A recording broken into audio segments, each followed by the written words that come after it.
तो कैसे आप सब? आप सभी ने कक्षा 11 में अध्याय 18 का भाग 3 तक देखा था। भाग 3 में मैंने आपको रुधिर वर्ग के बारे में संपूर्ण जानकारी दे दिया था। अब हम उसके आगे टॉपिक्स के बारे में पढ़ेंगे जो कि है लसिका यानी लिम्फ। फिर हम लसिका तंत्र के बारे में पढ़ेंगे, लिम्फेटिक सिस्टम के बारे में। तो आज के टॉपिक को शुरू करने से पहले जो भाग 3 में आपसे क्वेश्चन किए गए थे, 2 क्वेश्चन किए गए थे, उनके आंसर्स देख लेते हैं। सबसे पहले आपसे क्वेश्चन किया गया था कि सर्वप्रथम रुधिर वर्ग की खोज किसने की थी। तो सर्वप्रथम रुधिर वर्ग की खोज किसने किया था? कार्ल लैंडस्टीनर ने। फिर दूसरा क्वेश्चन किया गया था कि रुधिर बैंक में सुरक्षित रुधिर में क्या मिलाया जाता है कि वो खराब नहीं होता। तो उसमें मिलाया जाता है सोडियम साइट्रेट। 2 क्वेश्चंस पूछे गए थे जिनके आंसर्स आपको बता दिए गए। आइए अब हम आज के टॉपिक के बारे में पढ़ते हैं जो कि है लसिका यानी लिम्फ। लसिका क्या होता है?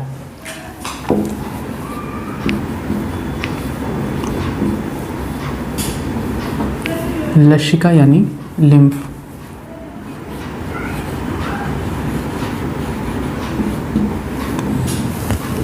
होता क्या है, जब हमारे हार्ट से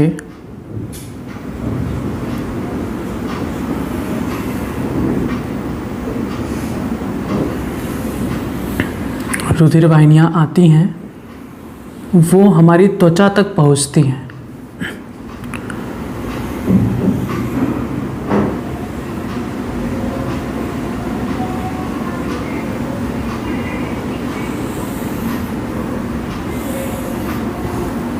ये हमारा रुधिर परिसंचरण तंत्र है। ये बहुत बड़ा तंत्र होता है, जिसमें आपको ये थोड़ी सी छोटी सी जानकारी दी जा रही है। पूरे शरीर में रुधिर से इस तरह से रुधिर वाहिनियाँ फैली होती हैं। ये जब त्वचा की एकदम आखिरी कोशिका तक पहुंचती हैं तो यही वाहिनियाँ बहुत महीन हो जाती हैं। मान लीजिए कि यह हमारी कोशिकाओं का समूह है, जिसे हम क्या कहते हैं? ऊतक। समान संरचना व समान कार्य करने वाली कोशिकाओं के समूह को ऊतक कहा जाता है। तो ये ढेर सारी कोशिकाएं हैं। जो रुधिर वाहिनी ये रुधिर वाहिनी का व्यास ज़्यादा होगा, लेकिन जो रुधिर वाहिनी कोशिकाओं तक जाती है वो बहुत महीन होती है। इसीलिए हम इसे क्या कहते हैं? केशिका कहते हैं। केशिका यानी कैपिलरी। केशिका या इंग्लिश में हम क्या कहते हैं? कैपिलरी। ध्यान से समझिएगा। ये काफ़ी ज़्यादा व्यास की होती हैं जो हार्ट से आती हैं, और ये पतली होती जब तक हमारी कोशिकाओं के तरह पास पहुंचती हैं इतनी महीन हो जाती हैं जैसे बाल की, जो बाल का व्यास होगा हमारे वही व्यास होती है, मतलब बाल की तरह महीन हो जाती हैं। इतनी महीन जो वाहिनी होती है रुधिर वाहिनी, उसे हम क्या कहते हैं? केशिका। रुधिर केशिका कहते हैं। ध्यान से समझिएगा। रुधिर केशिका किसे कहते हैं? रुधिर केशिका यानी ब्लड कैपिलरीज। ब्लड कैपिलरीज वह महीनतम रुधिर वाहिनी, महीनतम रुधिर वाहिनी जो कोशिकाओं तक जाती है, जो कोशिकाओं तक जाती है, रुधिर केशिका कहलाती है। रुधिर केशिका कहलाती है। याद रखेंगे, वह महीन से महीन रुधिर वाहिनी जो कोशिकाओं तक जाती है, ऊतकों तक जाती है, उसे हम क्या कहते हैं? रुधिर केशिका या ब्लड कैपिलरी। अब इनके माध्यम से जब रक्त गुजरता है, ध्यान से समझिएगा, रुधिर जब ऊतक केशिकाओं से होकर गुजरता है, रुधिर जब ऊतक केशिकाओं से होकर गुजरता है, तब रुधिर में उपस्थित बड़े कोलाइडी कणों तथा संगठित पदार्थ को छोड़कर जल में घुलनशील पदार्थ इन केशिकाओं से बाहर निकल जाते हैं। इन केशिकाओं से बाहर निकल जाते हैं, यानी ऊतक और केशिका के मध्य क्या जमा हो जाती हैं? ऊतक और रुधिर केशिकाओं के मध्य यह तरल जमा हो जाता है। ध्यान से समझिएगा। ये जो रेड कलर का डॉट बना रहे हैं, यही जो है वो रुधिर से आता है। मान लीजिए ये ऐसा पदार्थ है जो जल में घुलनशील है। ये जल में घुलनशील होने की वजह से रुधिर केशिका से कहाँ चली आती हैं, ऊतक की तरफ चली जाती हैं। ठीक है, यानी जब रुधिर ऊतक केशिकाओं से होकर गुजरती है तो क्या होता है, बड़े कोलाइडी कणों, बड़े प्रोटीन कणों, ऐसे लिखेंगे, बड़े प्रोटीन कणों व संगठित पदार्थ यानी आरबीसी, डब्ल्यूबीसी, प्लेटलेट्स, संगठित पदार्थों को छोड़कर जल में घुलनशील पदार्थ, जल में घुलनशील पदार्थ रुधिर केशिका से बाहर निकल जाते हैं, बाहर निकल जाते हैं। याद करेंगे, जब रुधिर ऊतक केशिका से होकर गुजरती है तो बड़े प्रोटीन कणों तथा संगठित पदार्थ को छोड़कर जल में घुलनशील पदार्थ इन केशिका से बाहर निकल जाती हैं। ठीक, इन केशिका से बाहर इधर और इधर निकल जाती हैं। इस तरल को क्या कहते हैं, इस तरल को, जो ये तरल निकला है ना रेड कलर का, इस तरल को क्या कहते हैं, इस तरल को अंतराली द्रव्य या ऊतक द्रव्य कहते हैं, ऊतक द्रव्य कहते हैं। ध्यान से समझिएगा, ऊतक और केशिका के मध्य जो द्रव आता है, कहाँ से आता है, रुधिर केशिका से आता है। इन्हीं द्रव को हम क्या कहते हैं, अंतराली या ऊतक द्रव। इसमें रुधिर प्लाज्मा के समान ही खनिज लवण पाए जाते हैं, खनिज लवण पाए जाते हैं। ध्यान रखेंगे, मैंने इससे पहले भी आपको बताया था, डाइजेशन वाले चैप्टर में और श्वसन वाले चैप्टर में भी बताया था कि ऊतक, ये है ऊतक और ये है रुधिर।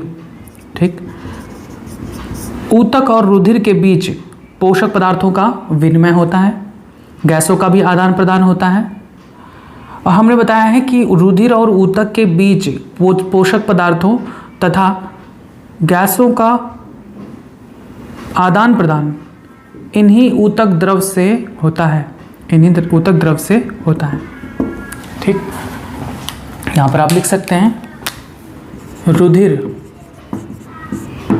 व ऊतक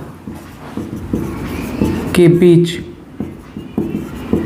पोषक पदार्थों व गैसों का आदान प्रदान किसके माध्यम से होता है, ऊतक द्रव्य के माध्यम से होता है।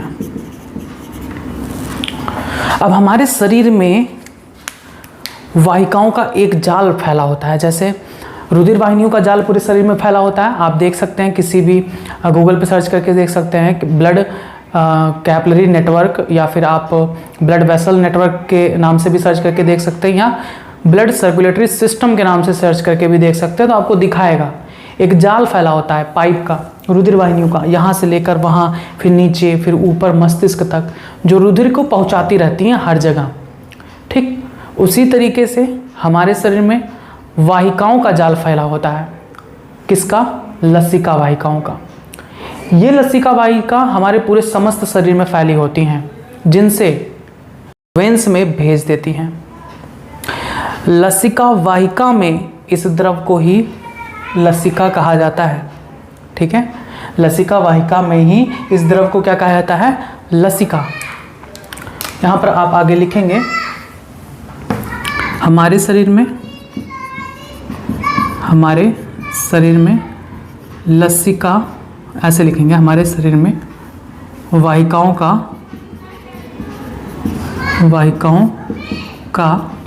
जाल फैला होता है जिसे लसिका तंत्र यानी लिम्फेटिक सिस्टम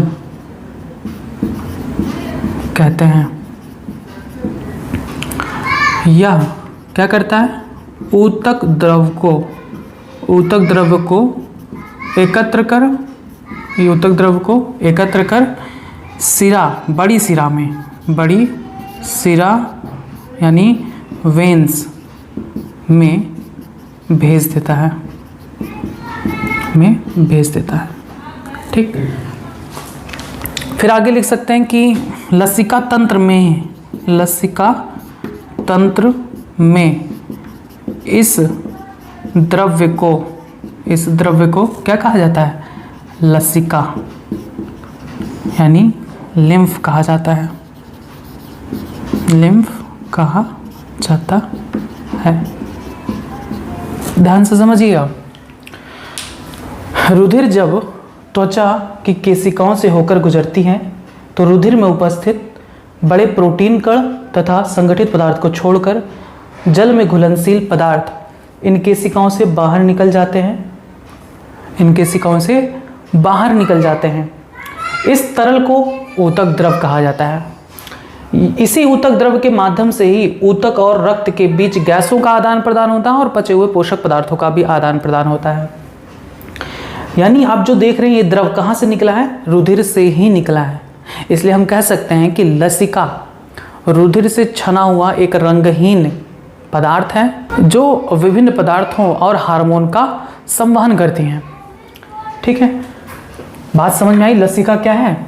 लसिका रुधिर से ही छना हुआ रंगहीन तरल पदार्थ है जिसमें कुछ विशिष्ट लिम्फोसाइट भी पाए जाते हैं और यह पोषक पदार्थों हार्मोनों का संवहन करता है। और ये जो ऊतक द्रव होता है इसको एकत्र करके बड़ी सिराओं में भेजने का कार्य कौन करता है? लसिका तंत्र की वाहिकाएं। ठीक, आइए इतना नोट कर लीजिए लसिका के बारे में कि जब रुधिर ऊतक केशिकाओं से होकर गुजरती है तो बड़े प्रोटीन कणों व संगठित पदार्थों को छोड़कर जल में घुलनशील पदार्थ रुधिर केशिका से बाहर निकल जाते हैं। इस तरल को अंतराली द्रव या ऊतक द्रव कहते हैं। इनमें रुधिर प्लाज्मा के समान ही खनिज लवण पाए जाते हैं। रुधिर व ऊतक के बीच पोषक पदार्थों व गैसों का आदान प्रदान ऊतक द्रव के माध्यम से ही होता है। हमारे शरीर में वाहिकाओं का जाल फैला होता है जिसे लसिका तंत्र कहते हैं। यह ऊतक द्रव को एकत्र कर बड़ी सिराओं में भेज देता है। लसिका तंत्र में इसी द्रव को क्या कहा जाता है? लसिका। लसिका तंत्र में इसी ऊतक द्रव को क्या कहा जाता है? लसिका कहा जाता है। अब आप अगले लाइन से लिख सकते हैं, अतः लसिका रुधिर से छना हुआ एक रंगहीन तरल पदार्थ है जिसमें विशिष्ट लिम्फोसाइट यानी विशिष्ट लिम्फोसाइट ब्रैकेट में WBC पाई जाती हैं। लसिका पोषक पदार्थों हार्मोन आदि का संवहन भी करता है। ठीक, लिखेंगे, अतः लसिका रुधिर से छना हुआ एक रंगहीन तरल पदार्थ है। लसिका रुधिर से छना हुआ एक रंगहीन तरल पदार्थ है जो पोषक पदार्थ हार्मोन या ऐसे लिखूंगा, सॉरी, तरल पदार्थ है जिसमें कुछ विशिष्ट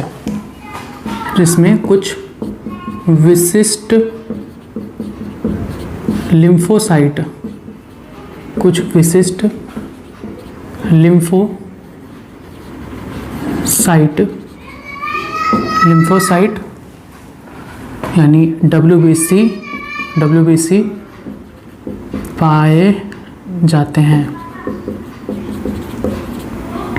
ठीक, पाए जाते हैं। लसिका पोषक पदार्थों, हार्मोन आदि का संवहन भी करता है। देखिए, लसिका आपने पढ़ा था डाइजेशन वाले चैप्टर में कि हमारी छोटी आंत की सतह पर म्यूकोसा स्तर पर छोटी छोटी सूक्ष्म रसांकुर पाई जाती हैं, विलाई पाई जाती हैं। उन रसांकुर के अंदर एक संरचना आपको बताया गया था, लैक्टियल। तो लैक्टियल भी क्या होती हैं? एक लसिका वाहिनी ही होती हैं जो वसा का अवशोषण करती हैं। तो यहाँ पर आप लिख सकते हैं कि छोटी आंत में उपस्थित रसांकुर यानी विलाई में पाई जाने वाली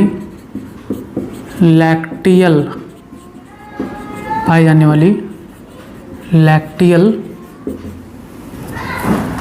एक लसिका वाहिनी है, एक लसिका वाहिनी है जो वसा का अवशोषण करती है, वसा का अवशोषण करती है।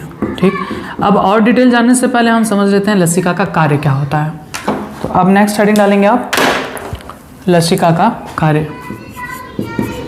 लसिका का कार्य लिखेंगे, लसिका का कार्य निम्न है। लसिका का कार्य निम्न है। सबसे मुख्य कार्य क्या है? पहला, इसका प्रमुख कार्य ऊतक द्रव से उन बड़े कोलाइडी कणों यानी प्रोटीन के कणों, कोलाइडी कणों व पदार्थों को रुधिर तंत्र में वापस लाना, रुधिर तंत्र में वापस लाना जो रुधिर केशिका द्वारा विसरित हो गए थे, रुधिर केशिका द्वारा विसरित हो गए थे। ठीक है, मेन कार्य यही है कि जब ऊतक के पास जब रुधिर पहुंचता है तो वहाँ से जो कोलाइडी कण विसरित होकर लसिका में चले जाते हैं या ऊतक द्रव में चले आते हैं, या फिर वो पदार्थ जो ब्लड से निकलकर यहाँ पर ऊतक द्रव में चले जाते हैं, तो उनको वापस रुधिर केशिका में उन्हें वापस रुधिर तंत्र में लाना होता है। दूसरा कार्य क्या है? छोटी आंत में लसिका वाहिनियाँ पाई जाती हैं। कहाँ पाई जाती हैं? लसिका वाहिनियाँ कहाँ पाई जाती हैं? रसांकुर में, रसांकुरों में पाई जाती हैं जो कार्य क्या करती हैं? वसा का अवशोषण, वसा का अवशोषण करके इन्हें रुधिर में काइलोमाइक्रोन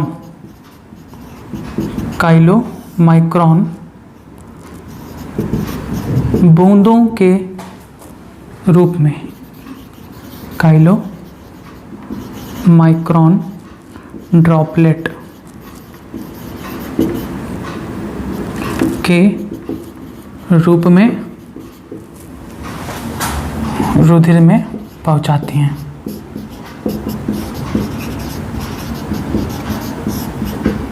ये तीसरा इंपॉर्टेंट वर्क है लसिका का, दूसरा कि ये क्या करती हैं? लसिका वाहिनियाँ जो रसांकुर में पाई जाती है। रसांकुर कहाँ पाया जाता है? छोटी आंत में। उनमें जहाँ लसिका वाहिनी पाई जाती है वो वसा का अवशोषण करती है। हमने वहाँ पर भी बताया था लसिका वाहिनी यानी लैक्टियल्स जिसे कहते हैं, उसका कार्य क्या होता है, वसा का अवशोषण करना। वो वसा का अवशोषण करती हैं और उन्हें एक छोटी छोटी बूंदों में, जिसे हम कहते हैं काइलोमाइक्रोन ड्रॉपलेट्स, इन बूंदों में परिवर्तित करके रुधिर में वापस भेज देती हैं। तीसरा कार्य है लसिका का, आइए देखते हैं।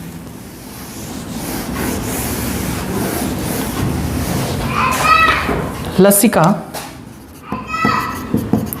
श्वेत रुधिर कणिकाओं यानी श्वेत रुधिर कणिका किसे कहते हैं, WBC, श्वेत रुधिर कणिकाओं यानी WBC के समान जीवाणुओं को नष्ट करती हैं, जीवाणुओं को नष्ट करती हैं तथा घावों का मरम्मत भी करती हैं। घाव मतलब कहीं पर कट जाना या कहीं पर भी त्वचा का कट जाना ही क्या कहलाता है, घाव, तथा घावों के मरम्मत का कार्य करती हैं। यह क्रिया लसिका गांठों में होती है। अब लसिका गांठ क्या होता है अभी बताते हैं। यह क्रिया लसिका गांठों में होती है। तीसरा कार्य हो गया। चौथा कार्य, या रुधिर की मात्रा व गुणवत्ता को बनाए रखने का कार्य करता है। गुणवत्ता को बनाए रखने का कार्य करता है। ठीक है, देखिए समझ में आ गया आपको कि लसिका क्या होती है। लसिका रुधिर से ही छनकर निकला हुआ होता है, ऐसा द्रव जो रुधिर से छनकर निकलता है। कहाँ पर, जब ऊतक के पास रुधिर केशिकाओं में पहुंचती है तब वहाँ पर वो छनकर ऊतक के और रुधिर केशिका के मध्य में इकट्ठा हो जाता है। अब इसी द्रव को उठाती हैं कौन, लसिका वाहिकाएं। लसिका वाहिकाएं इनको उठाती हैं और कहाँ पहुँचाती हैं, बड़ी शिराओं में। इनका मुख्य कार्य क्या होता है कि जो रुधिर से बड़े कोलाइडी कण निकल कर चले आए थे ऊतक द्रव में, उनको वापस रुधिर में भेज देना। दूसरा कार्य क्या है कि ये आंत की रसांकुर में लैक्टिल के रूप में पाई जाती हैं, जहाँ पर वो वसा का अवशोषण करके वसा को काइलोमाइक्रोन बूंदों के रूप में रुधिर में पहुँचाती हैं। तीसरा कार्य क्या है कि WBC के समान कार्य करती हैं, यानी जीवाणुओं को नष्ट करती हैं, घावों की मरम्मत करती हैं। चौथा कार्य रुधिर की मात्रा और उसकी गुणवत्ता को बनाए रखते हैं। ये हो गया लसिका के बारे में। अब हम पढ़ेंगे लसिका तंत्र।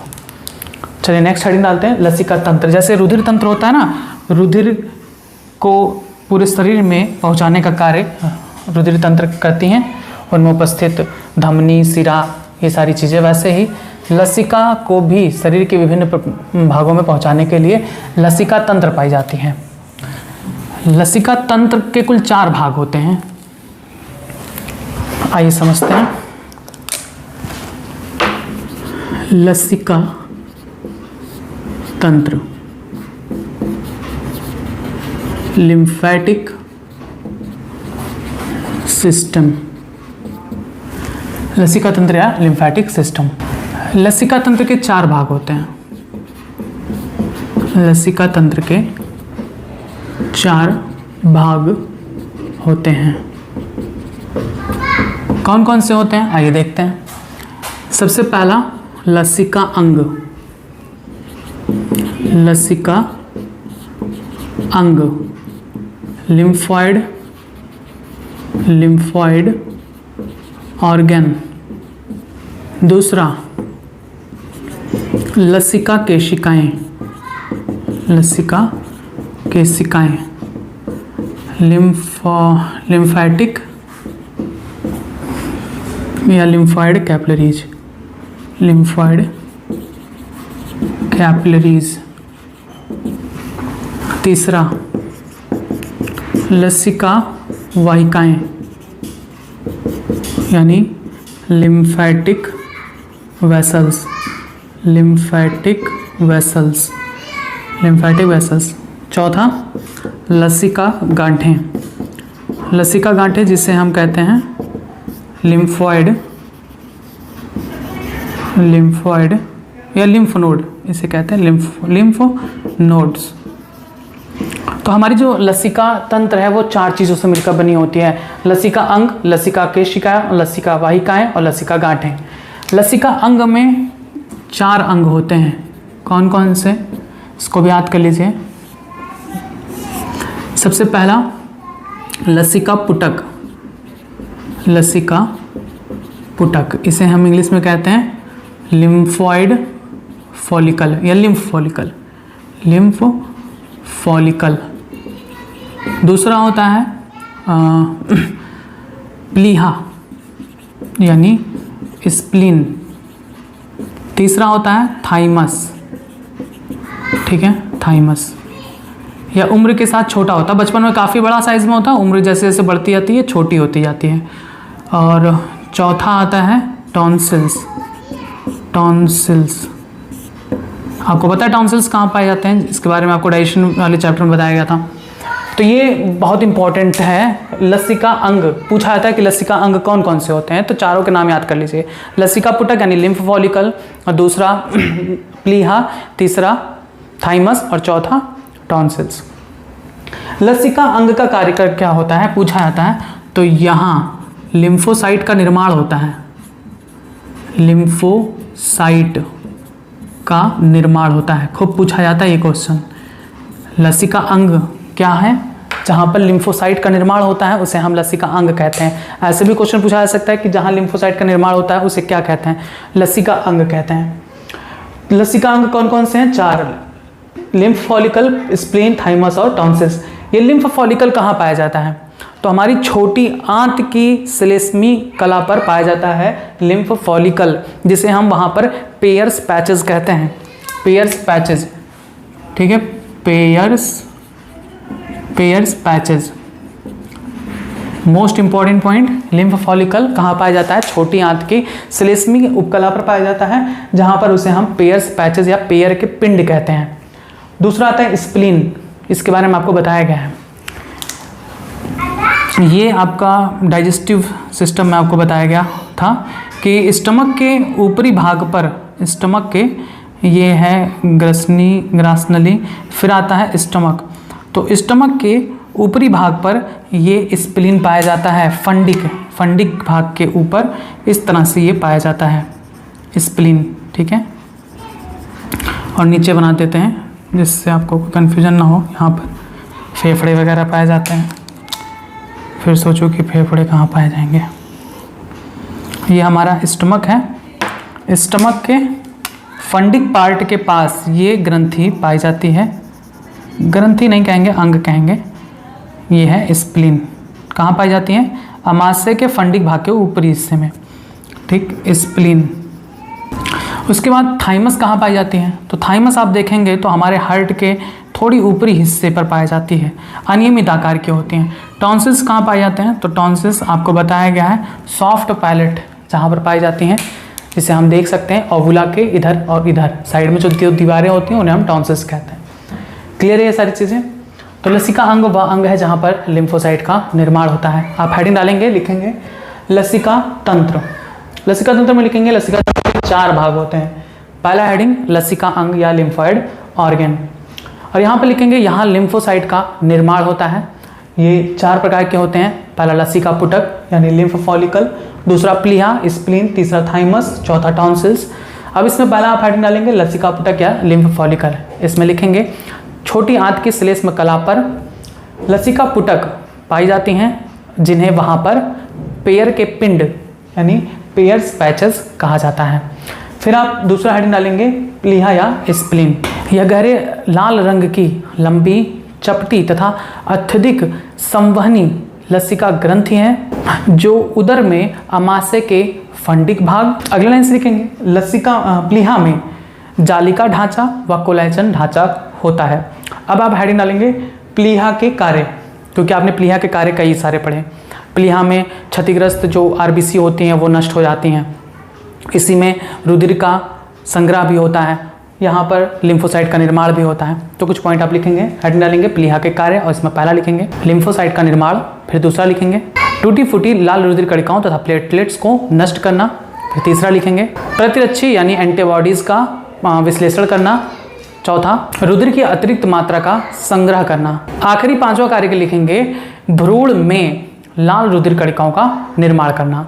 आपको बताया गया था कि भ्रूण के यकृत और प्लीहा में आरबीसी का निर्माण होता है, जबकि वयस्क में आरबीसी का निर्माण कहाँ होता है? लाल अस्थिमज्जा यानी रेड बोन मैरो में। अब आप दूसरा हेडिंग डालेंगे टॉन्सिल्स, फिर थाइमस अभी लिखवाएंगे, पहले लिखिए टॉन्सिल्स लिखेंगे। यह ग्रसनी की श्लेष्मी दीवार पर पाई जाती हैं तथा यहाँ पर ये लिम्फोसाइट के निर्माण में सहायता करती हैं।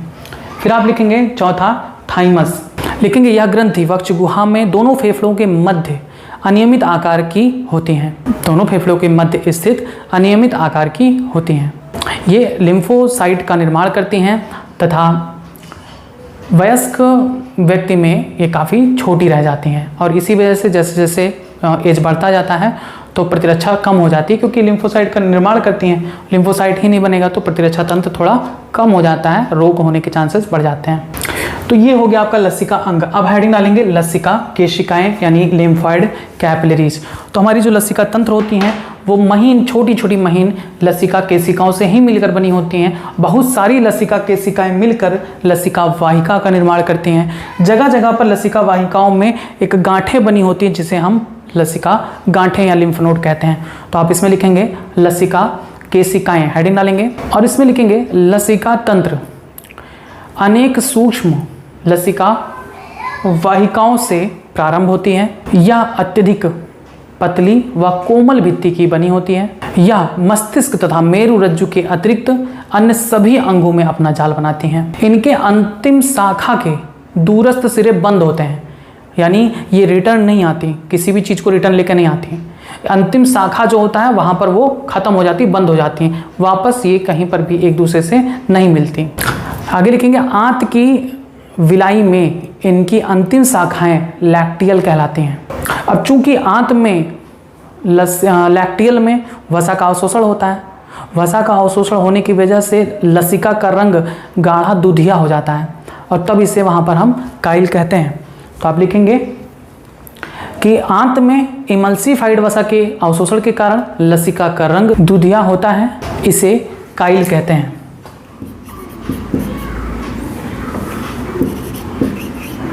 इसे काइल कहते हैं। पूछा जा सकता है काइल किसे कहते हैं? तो काइल लसिका को ही कहते हैं जब लसिका में इमल्सिफाइड वसा घुली होती है, तब इसका रंग दूधिया हो जाता है, और इसी वजह से इसे हम क्या कहते हैं? काइल कहते हैं।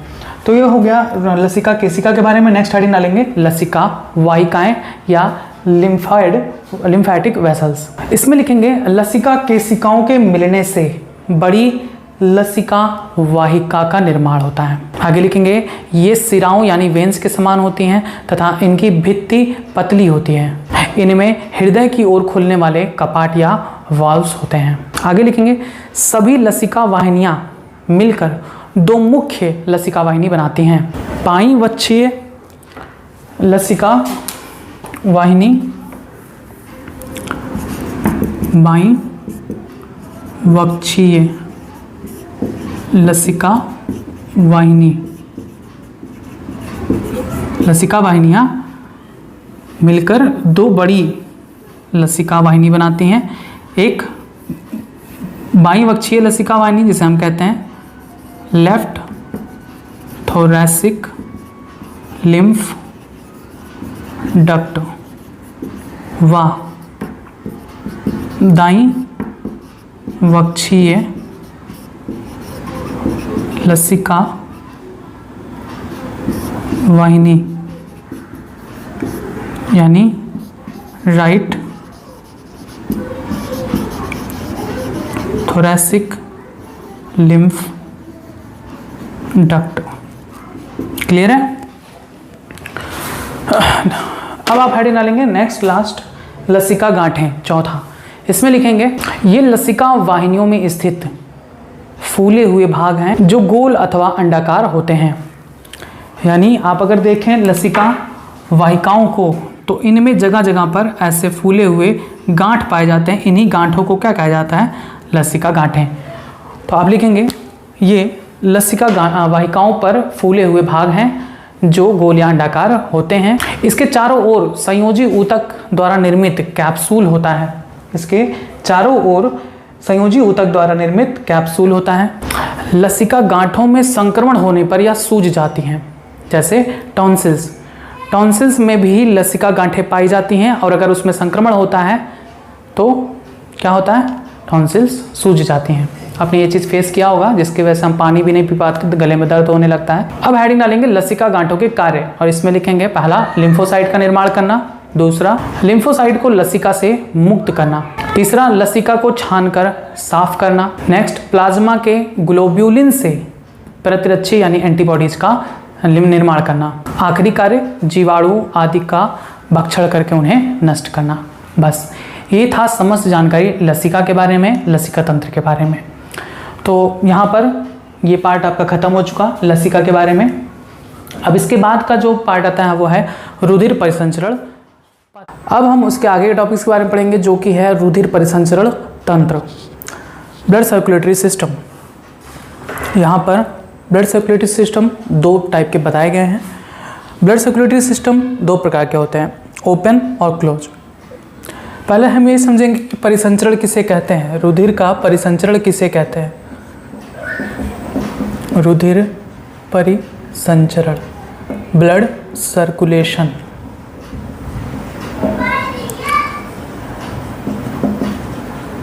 रुधिर का हमारे शरीर के समस्त भागों में परिसंचरण क्या कहलाता है, रुधिर परिसंचरण। यानी ऐसे भी कह सकते हैं सिंपल लैंग्वेज में कि रुधिर का सारे शरीर में चक्कर लगाना रुधिर परिसंचरण कहलाता है। अब इस चक्कर लगाने में बहुत सारी वाहिकाएं मदद करती हैं और उन सभी वाहिकाओं के जाल को सम्मिलित रूप से क्या कहा जाता है, रुधिर परिसंचरण तंत्र। ठीक, रुधिर परिसंचरण किसे कहते हैं, रुधिर का सारे शरीर में चक्कर लगाना,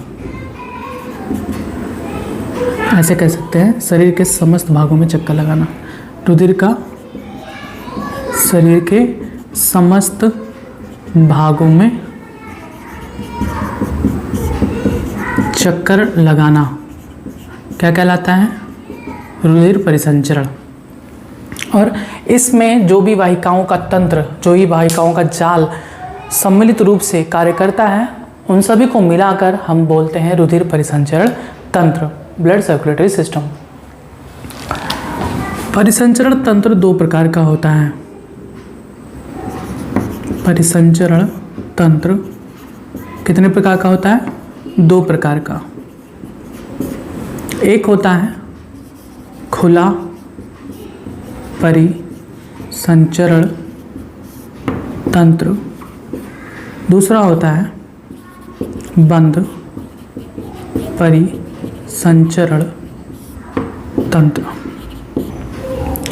यहाँ पर देखिए दो बनाए गए हैं परिसंचरण तंत्र। एक है ओपन यानी खुला परिसंचरण तंत्र, दूसरा यहाँ पर बनाया गया है बंद परिसंचरण तंत्र। ध्यान से समझिएगा, यहाँ पर ये जो इतना छोटा सा बनाया गया इतना छोटा नहीं होता, सिर्फ आपको समझाने के लिए है। रक्त हृदय से, हार्ट यानी हृदय, हृदय से वाहिकाओं के माध्यम से कहाँ आती हैं, खाली स्थानों में आकर, रक्त हृदय से खाली स्थानों में आती हैं। तब इस प्रकार के परिसंचरण तंत्र को हम क्या कहते हैं, खुला परिसंचरण तंत्र। लेकिन जब रुधिर हृदय से वाहिकाओं से बनी जाल के माध्यम से आती हैं और वापस हृदय में चली जाती हैं वाहिकाओं के ही माध्यम से, तब इसे हम क्या कहते हैं, बंद परिसंचरण तंत्र। जैसे हम लोग के शरीर में है, हम लोग के शरीर में बंद परिसंचरण तंत्र पाया जाता है। क्लोज्ड ब्लड सर्कुलेटरी सिस्टम, यानी हार्ट से जो ब्लड जाता है शरीर में वो वापस उन्हीं पाइपों के माध्यम से हार्ट में आता है। लेकिन यहाँ पर जिन वाहिकाओं के माध्यम से रक्त जाता है बॉडी टिश्यूज़ के पास, उन वाहिकाओं के माध्यम से हृदय में नहीं आता। किसके माध्यम से आता है, ये जो ब्लड है वो शरीर के खाली भागों में ऐसे छोड़ दिए जाते हैं ब्लड। अब ये जो ब्लड है वो यहाँ से हार्ट में आता है, खाली स्थानों से सीधे रक्त में हृदय में जाता है, और फिर हृदय से वाहिकाओं के माध्यम से इन खाली स्थानों में, फिर खाली स्थानों से रक्त हृदय में जाता है। लेकिन यहाँ पर देखेंगे बंद परिसंचरण तंत्र में, तो इसमें एक सिरा इधर से दर्शाया गया है, यानी हृदय से रक्त इधर इसके माध्यम से टिश्यूज़ में आता है, कैपिलरी ये जो भाग है वो है टिश्यूज़ तक आता है, ऊतक तक आता है, और फिर रुधिर वाहिनियों के माध्यम से ये रक्त कहाँ चला जाता है? हृदय में। यहाँ पर कोई खुला हुआ भाग नहीं है कि किसी स्थान पर रक्त जाकर बिखर जाता है, लेकिन यहाँ पर खुला हुआ भाग है, यहाँ पर नसें खुली हुई हैं, यहाँ पर नसें खुली हुई हैं, और जो रक्त आता है वो सीधे इन खाली स्थानों में आकर घुल जाता है, और इन टिश्यूज़ को ऑक्सीजन, पचे हुए भोज्य पदार्थ, इन सभी को देकर वापस इन टिश्यूज़ से कहाँ चला जाता है? हृदय में। ठीक, लेकिन हृदय में ये टिश्यूज़ के माध्यम से जाता है, किसी वाहिका के माध्यम से नहीं जाता है। यहाँ पर डायरेक्शन देखिएगा, 2 डायरेक्शन बनाए गए हैं। हृदय से रक्त इधर से भी आ रहा है टिश्यू में, और इधर से भी आ रहा है। मतलब हृदय से जो रक्त है वो रुधिर वाहिनियों के माध्यम से खाली स्थानों में आते हैं, और खाली स्थान पर भरे रहते हैं, फिर वहाँ से वो हृदय में जाते हैं। यहाँ पर अगर बात करें, हृदय से रक्त एक वाहिनी द्वारा टिश्यू तक आती है, ऊतक तक आती है, और इसको ऑक्सीजन वगैरह देकर फिर दूसरे रुधिर वाहिनी के माध्यम से कहाँ जाती है? दूसरे रुधिर वाहिनी के माध्यम से हृदय में जाती है। यानी हम कह सकते हैं खुला परिसंचरण तंत्र जो होता है उसमें, इस प्रकार के परिसंचरण तंत्र में हृदय से रुधिर का प्रवाह रुधिर वाहिकाओं से रिक्त स्थानों यानी कोटरों में आते हैं। ये जो कोटर शब्द प्रयोग किया गया है वो देहगुहा के लिए। इसका एक एग्जाम्पल अगर आप समझेंगे, खुला परिसंचरण तंत्र जो पाया जाता है वो पाया जाता है आर्थ्रोपोडा व मोलस्का के जीवों में। तो यहाँ पर आप एक एग्जाम्पल के थ्रू समझेंगे। आर्थ्रोपोडा में किसको रखा गया? कीटों को रखा गया। कीट में एक कीट है मच्छर। आप देखे होंगे मच्छर में जो ब्लड होता है वो पीछे के कोटर में भरा होता है ना, ये चीज़ तो आपने देखा ही होगा। मच्छर में जो ब्लड होता है वो पीछे बैक साइड में भरा होता है। तो यही चीज़ है यहाँ पर, ठीक है। यानी इनमें जो हार्ट है वो इधर से ब्लड को सप्लाई कर रही है, इधर से ब्लड को सप्लाई कर रही है। कहाँ पर? खाली स्थान यानी खाली कोटर में, और फिर यहाँ से ब्लड हार्ट में जाता है। ठीक, तो जब रुधिर हृदय से वाहिकाओं द्वारा खाली स्थानों यानी कोटरों में जाता है, तब इस प्रकार के रुधिर परिसंचरण को हम खुला परिसंचरण तंत्र कहते हैं। बंद परिसंचरण में क्या होता है? इस प्रकार के परिसंचरण तंत्र में हृदय से रुधिर का प्रवाह एक दूसरे से जुड़ी हुई रुधिर वाहिकाओं के माध्यम से होता है, रुधिर वाहिनियों के माध्यम से होता है। ठीक, बात समझ में आई? ये किस प्रकार के जीवों में पाया जाता है? एनेलिडा और आर्थ्रोपोडा, एनेलिडा और कशेरुकी, यानी हम कह सकते हैं स्तनधारी, एनेलिडा और स्तनधारी। खुला परिसंचरण तंत्र किस में पाया जाता है? आर्थ्रोपोडा व मोलस्का में,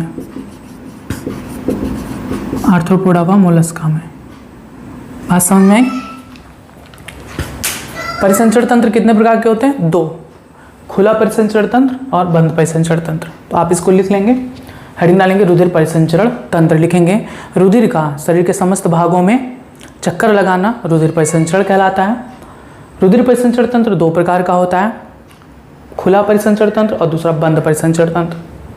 इसमें ये दोनों फिगर बना लेंगे। अब आप लिखेंगे हेडिंग खुला परिसंचरण तंत्र।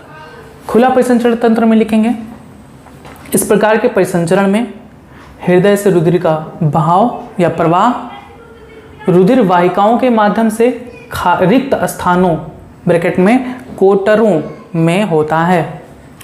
लिखेंगे वास्तव में कोटर या रिक्त स्थान या कह सकते हैं कोटर ही, वास्तव में एक कोटर वस्तुतः देह गुहा होती है। ये इनकी देह गुहा होती है, जिसे हम कोटर कहते हैं। ये इनका क्या है, देह गुहा होता है। ठीक, जैसे आर्थ्रोपोडा व मोलस्का के प्राणियों में। अब दूसरा हेडिंग डालेंगे बंद परिसंचरण तंत्र, और इसमें लिखेंगे इस प्रकार के परिसंचरण तंत्र में हृदय द्वारा रुधिर का प्रवाह एक दूसरे से जुड़ी रुधिर वाहिनियों के जाल द्वारा होती है। लिखेंगे इस प्रकार का परिसंचरण तंत्र ज़्यादा लाभदायक होता है क्योंकि इसमें रुधिर का प्रवाह आसानी से व नियमित होता है, जैसे एनेलिडा और स्तनधारी के प्राणियों में। बस ये था आपका रुधिर परिसंचरण तंत्र के प्रकार। क्वेश्चन पूछा जाता है, ज़्यादातर एग्जाम्पल पूछे जाते हैं कि खुला परिसंचरण तंत्र किस में पाया जाता है, बंद परिसंचरण तंत्र किस में पाया जाता है। तो बंद परिसंचरण तंत्र में आप आर्थ्रोपोडा को जरूर याद रखेंगे क्योंकि यहाँ पर ये समझने के लिए बहुत इंपॉर्टेंट है, और जो एग्जामिनर है वो जानबूझ के क्वेश्चन पूछता भी है कि आर्थ्रोपोडा में किस प्रकार का परिवहन तंत्र पाया जाता है। तो बंद प्रकार का मच्छर को ध्यान में रखेंगे तो सारी चीज़ें क्लियर रहेंगी। आइए अब हम पढ़ते हैं हृदय के कक्ष के आधार पर परिसंचरण तंत्र के प्रकार।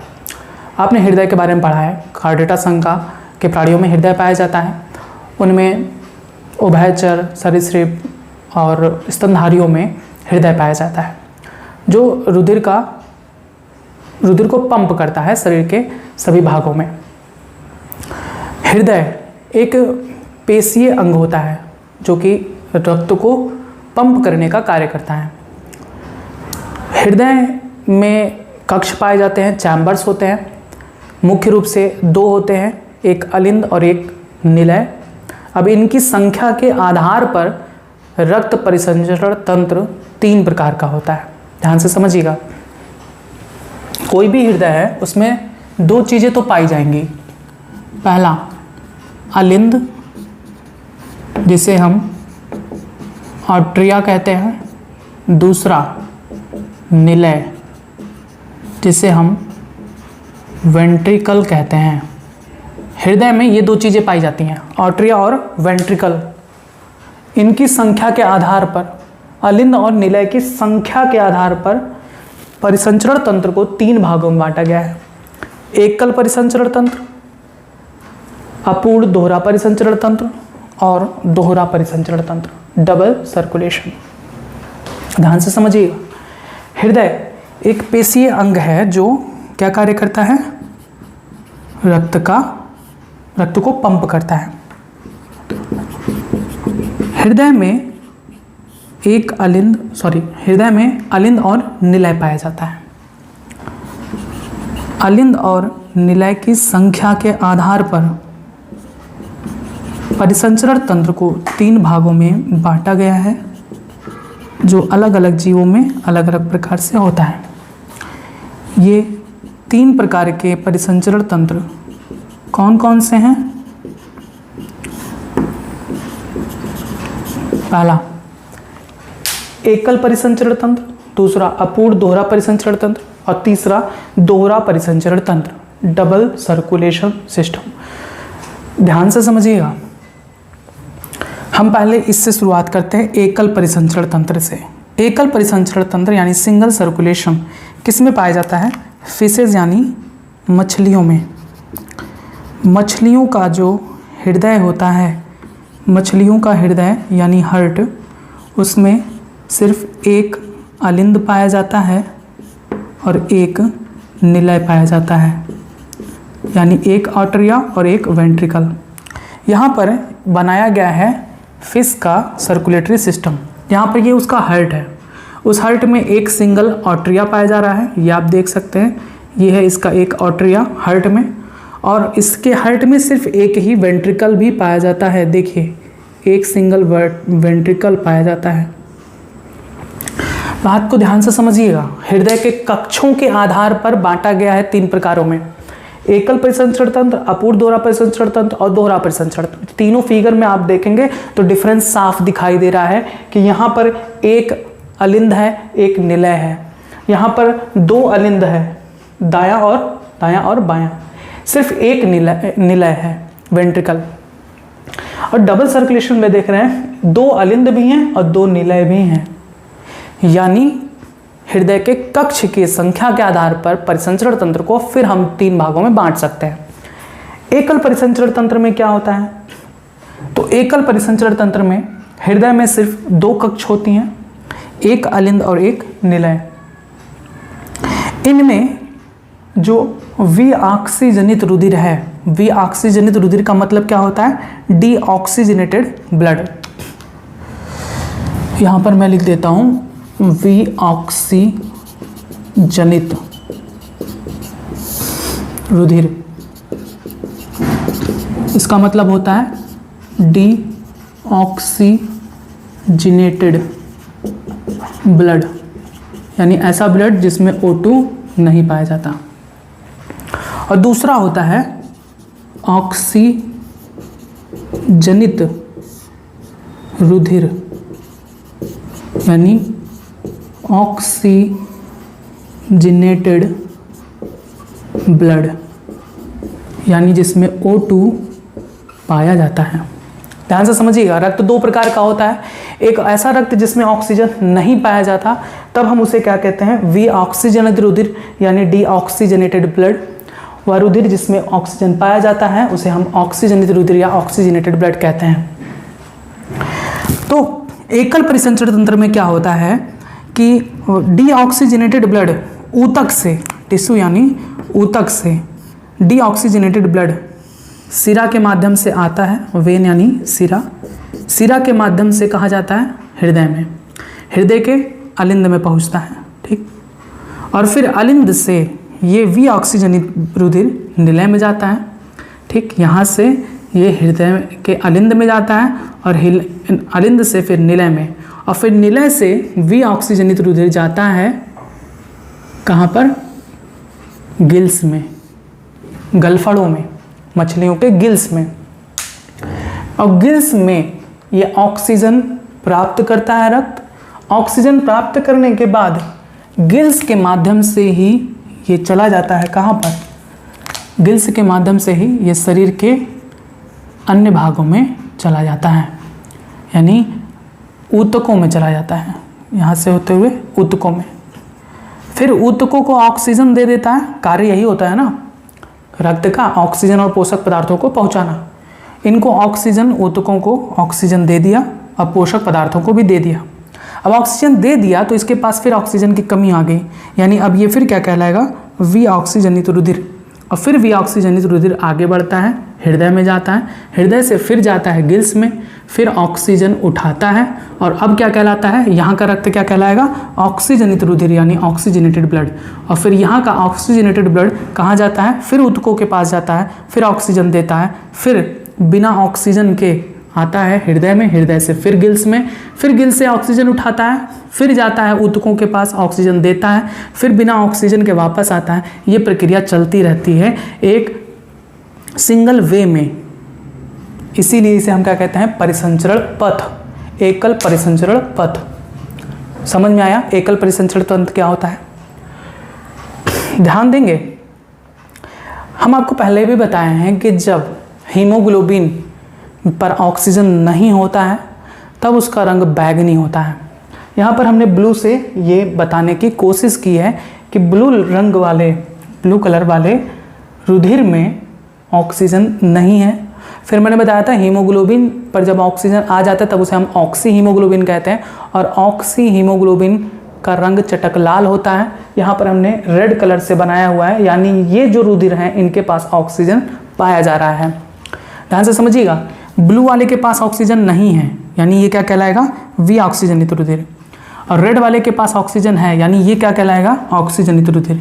तो ध्यान से समझिएगा, एकल परिसंचरण तंत्र में ऊतकों से विऑक्सीजनित रुधिर हृदय के अलिंद में और अलिंद से निलय में जाता है। अलिंद यानी एट्रियम और वेंट्रिकल मतलब निलय, ठीक है।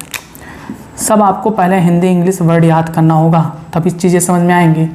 इसको कहते हैं अलिंद, अट्रिया मतलब अलिंद, ऑट्रियम भी कहिए चाहे आट्रिया कहिए, वेंट्रिकल यानी निलय। तो ऊतक से वी ऑक्सीजनित रुधिर अलिंद में आता है आर्ट्रियम में, और फिर यह जाता है वेंट्रिकल में, वेंट्रिकल से फिर पंप होता है हृदय के माध्यम से और पहुंचता है गिल्स में, गिल्स से ऑक्सीजन उठाता है, इसका रंग चेंज हुआ, लाल हुआ, और फिर यहाँ से रुधिर कहाँ चला आता है, बॉडी कैपिलरीज में यानी शरीर की केशिकाओं में, शरीर केशिकाओं में, ठीक। शरीर केशिकाओं से ये ऊतकों को ऑक्सीजन और पोषक पदार्थ देकर फिर वापस ये हार्ट में जाती रहती हैं। तो जब यहाँ पे देख रहे हैं आप, एक सिंगल रास्ता है, सिंगल है ना, यहाँ से गया, वहाँ से होते हुए वापस, फिर वही चीज़, एक सिंगल वे है, इसीलिए इसे हम कहते हैं एकल परिसंचरण। यहाँ पर देखिए लिखा है अपूर्ण दोहरा परिसंचरण, अपूर्ण दोहरा परिसंचरण। अभी इसको रोक देते हैं, पहले हम पढ़ लेते हैं दोहरा परिसंचरण क्या होता है। जब दो रास्ते हों तब उसे हम क्या कहेंगे, दोहरा परिसंचरण। देखिए दोहरा परिसंचरण किसमें होता है, मगरमच्छ में, पक्षियों में और स्तनधारियों में। यानी हम लोग के अंदर कौन सा सर्कुलेशन होता है, डबल सर्कुलेशन। हम लोग मैमल्स में आते हैं, डबल सर्कुलेशन होता है। हमारे जो हृदय होती है, हमारी जो हृदय है उसमें 2 अलिंद पाया जाता है और 2 निलय पाया जाता है। ध्यान से समझिएगा, ये आपका लेफ्ट आर्टरिया है, ये आपका लेफ्ट वेंट्रिकल है, ये आपका राइट वेंट्रिकल है और ये आपका राइट आर्टरियम यानी अलिंद है।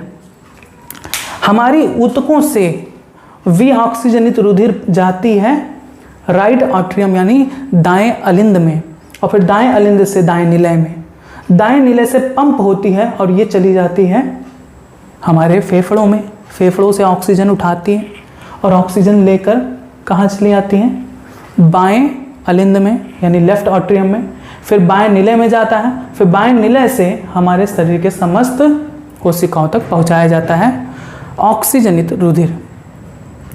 यहाँ पर देख रहे हैं ना 2 रास्ते हैं, एक रास्ते से कौन आ रहा है, हृदय में देखिएगा, एक रास्ते से वी ऑक्सीजनित रुधिर आ रहा है और लंग्स में जा रहा है, और दूसरे रास्ते से हृदय में आता है वी ऑक्सीजनित रुधिर। 2 रास्ते हैं, इसीलिए हम इसे कहते हैं दोहरा परिसंचरण तंत्र। अब आइए इधर समझते हैं अपूर्ण दोहरा परिसंचरण तंत्र क्या है। ऐसा होता है एम्फीबियंस में यानी उभयचरों में, मेंढक वगैरह में, रेप्टाइल्स यानी सांप वगैरह में, एक्सेप्ट क्रोकोडाइल। देखिए सरीसृप में ही आपका मगरमच्छ भी आता है, लेकिन मगरमच्छ में के हृदय में 4 कक्ष होते हैं, इसीलिए यहाँ पर दिखाया गया है। मगरमच्छ आता तो सरीसृप यानी रेप्टाइल्स में है, लेकिन इसको छोड़कर, क्योंकि क्रोकोडाइल्स में 4 कक्ष होती हैं, इसको छोड़कर बाकी सभी सरीसृप में अपूर्ण दोहरा परिसंचरण पाया जाता है। अपूर्ण दोहरा परिसंचरण तंत्र में जो हृदय होता है उसमें सिर्फ 3 कक्ष होता है, ठीक, 3 कक्ष। कौन कौन से, एक हो गया लेफ्ट आर्टरियम, दूसरा राइट आर्टरियम और तीसरा एक सिंगल निलय। देखिए यहाँ पर एक ही निलय में पाया जाता है, यहाँ पर 2 निलय पाया जा रहा है, 1 और 2, देख रहे हैं ना, 1 और 2।